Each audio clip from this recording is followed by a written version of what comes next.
we do have some DIY Christmas gifts to jump into. I have 4 really cute projects for you guys this year that are all affordable and very they're like a fulfilling gift, you know, like I would love to receive something like this. So let's go ahead and just jump right in.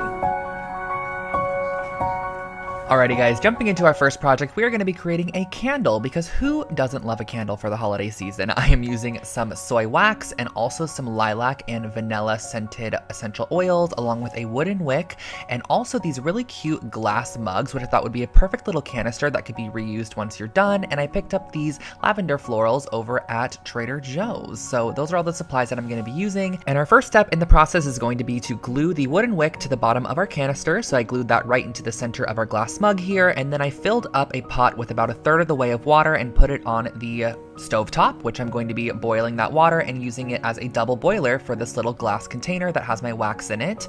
And as you can see, as you melt the wax, it actually condenses down in size, so I kept on adding more to melt as much as possible in this container here and just occasionally stirring it. Now also guys, I do want to mention that I am not a professional candle maker in any means at all. There are professional ways to make candles for sure, but this is just kind of like an at-home DIY method with things I already owned.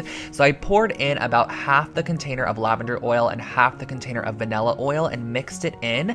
I know traditionally you're supposed to do this at 185 degrees, but I didn't even have a thermometer. So you know what? I just winged it and I love the way that it turned out. So I next went back to my craft area and I picked off a couple of these little lavender stems here. And my original idea was to actually coat the inside of this mug with these lavender stems. So I was cutting them off and then I was going to paint a bit of the hot wax on the inside. That way I can kind of use it as a glue to then glue the stems inside. However, the wax was just drying too quickly and it didn't end up working out. So I just went ahead and crumbled some of the lavender into the actual candle itself, mixed it throughout to kind of release some of those natural smells. And I also love when candles have like real elements in them as well, like mixed into the wax. So I thought this was a nice little touch and I poured it in my candle base very carefully, making sure that nothing burned me or anything of the sort. And that was really all. You're gonna let this harden for a couple of hours and that is your lavender vanilla crackle candle.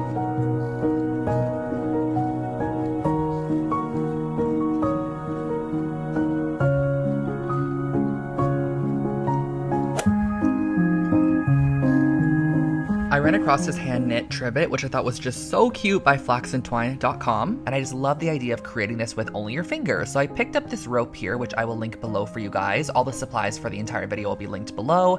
And all you have to do is it's very repetitive. So what I'm going to start off by doing is I'm going to wrap it around my finger. You're going to want to create 2 loops on each finger. So as you can see, I have 2 loops on the left finger and 2 loops on the right finger there. All you have to do for this entire process is pull the bottom loop over the top of your second loop there, pull the string behind your hand, your leftover string, and kind of pull it down. That will tighten everything. Then you're going to create 2 new loops. As you can see here, I created 2 new loops and simply repeat the process. So I'm going to pull my left bottom strand over the top of the second loop and the same thing for the right strand as well. And it might look like I'm struggling on camera a little bit, you guys, but it's because I wasn't able to work on this in my lap and I was filming it. So it was a bit more challenging, but I'm going to go through it just one more time. So basically you're going to loop over the top of your right, over the top of your left, then just start with your left finger always and just pull that loop up and over first to start, and then do your right finger right after, pulling that bottom loop up and over, and then just make sure to pull your kind of leftover remaining tail that you started off with, and that will tighten everything up on the back end. And you're going to repeat this process for about 3 feet of length. You're going to need a little bit of this to create your trivet, but it's really fun and simple. So once you get the hang of it, this is definitely a project that you can do like in front of the TV, whatever it might be, but you're just going to repeat this process until you have 3 feet of braided cording. And something else you might want to try if you feel like the cording is getting really tight is to just do 1 loop at a time. So instead of wrapping over the right and left to create 2 loops, just do 1 loop at a time and work that way. So as you can see here, I started off with the right first. That way you can gauge how much string you're going to need and kind of pull from your skein of yarn or your skein of rope and work from there so it's not super tight all the way around. And then once you finish off, just leave a little bit of a tail. I wasn't exactly sure how I was going to attach this in the end, so I left a pretty long tail. I pulled that tail ponytail through my 2 loops that were on my finger and pulled it really nice and tight to create kind of like a knot right at the end there. And then we're going to be spiraling this around itself to create the pot holder. Now you can also totally create coasters out of this. I think this would be a fun coaster project if you used like a thinner macrame cord, and then you're going to cut off your excess. And I honestly just hot glued this entire thing. I know that there's a way to like stitch it all together, but just me being like a DIYer, I just had to quickly create this. So I went around and I used my Gorilla hot glue, which I'll link below for you guys. It's super strong, perfect for fabric like this. And I just glued it all the way around, adding a generous amount to make sure that all of those knots were nice and secure. This is also washable as well, which is amazing. And lastly, you can totally dye these as well. So feel free to dye them whatever color you want. And that finishes off these cute little woven trivets. You can use these at your next family gathering or when you have friends over to protect any countertop or surface.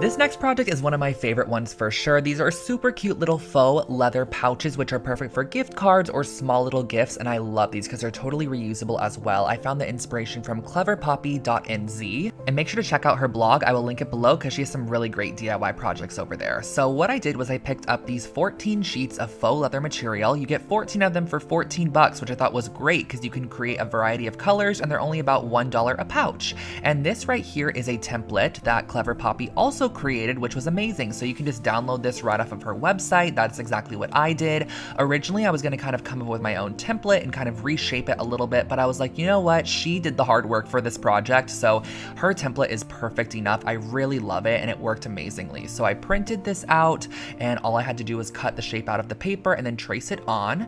I have an industrial hole punch that I've used for years here. This is actually for grommets and like leather work. So I went around and I punched out all of the holes that were necessary for this piece, and then I just traced them on the backside of the fabric as well.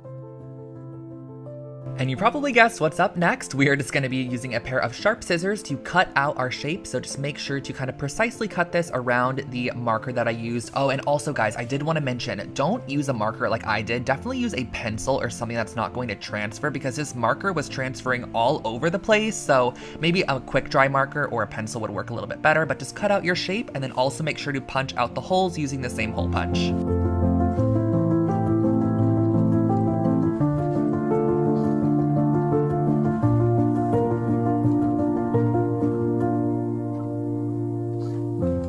Once that is done, I used one of these bronze little post pieces and I put the nail side of it or the screw side of it upright, and I'm going to flap over the left one, flap over the right one, as you can see here, and then flap up our bottom section. Make sure all of those holes go right over the top of the post, and then you could screw on top of that the little ball piece. I don't exactly know what to call this, and then you snap it shut on the top. And that is your super cute little leather pouch. I just absolutely love the way that these turned out, and I'm going to create a couple more of them so that way we can decorate them together.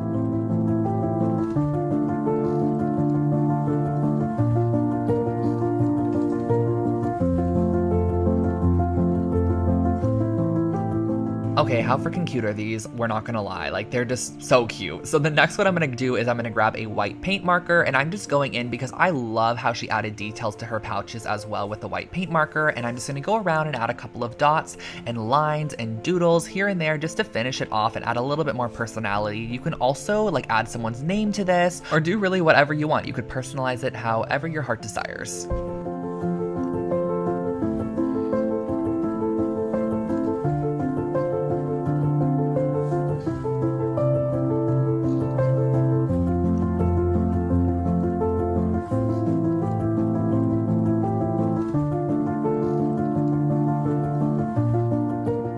Added a cute little plus sign pattern to this navy one here, and I just love these pouches because they're great for holding a gift card or a small gift, and then they're also reusable. I actually use these for my camera cards all the time. I store them in there, or smaller bits and trinkets. I think it's just perfect. A little jewelry pouch for when you travel as well. I think absolutely yes.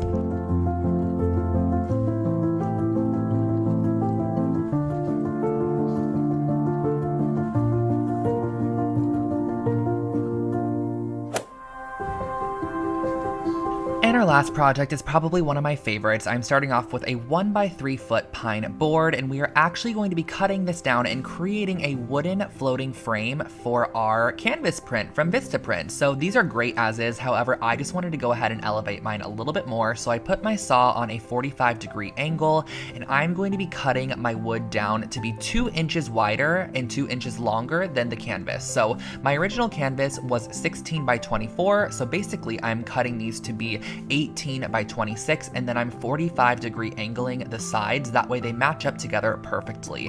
I do not have the best construction terminology, but I hope this makes sense. So these are the 2 pieces that I have cut. Just make sure you have those 45-degree angles on the sides, that way they butt up together perfectly, just like this.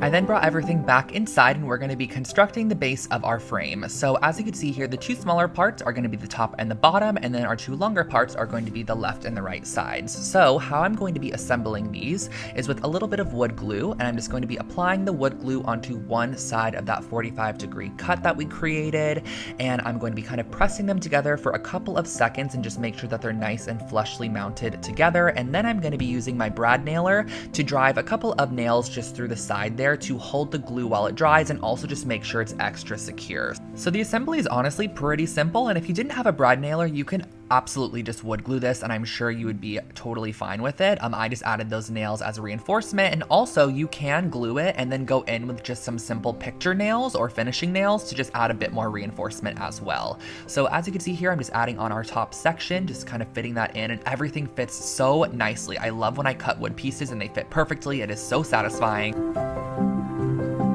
Now it is time to test it with our canvas. So I dropped in my Vistaprint canvas, and as you can see, it drops down about 2 inches or so. So I knew that I wanted to cut these 8-inch pieces of wood that I then also cut 45-degree angles on each side, because we're going to be creating almost like an inner shelf that's going to hold up our canvas. And I also have these little wooden rings. Now these do not have to be wooden rings, but I needed something to elevate each one of these little wood pieces about a 1/4 inch off of our tabletop. So I'm adding wood glue to both of these angle cuts here, and then I'm going to place it in the corner and set it on top of that wooden ring there, which is just going to lift it slightly off of the table.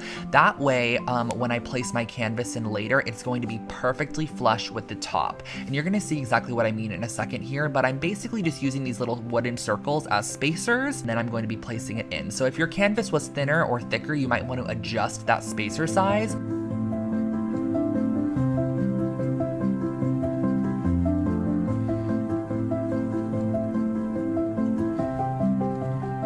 Once that has fully dried, I went in with a coat of early American wood stain. Now you could stain this however you want. You can also paint it if you want to, or you can just leave it as is and maybe give it a nice little clear coat over the top. However, I wanted to warm it up just a little bit because I felt like the butterflies were really warm on the inside of the print. So I also wanted to add a little bit of warmth to the frame. So I used the early American stain, just stained everything, including those little shelf pieces on the inside there and also the outside, basically anywhere that's going to be showing.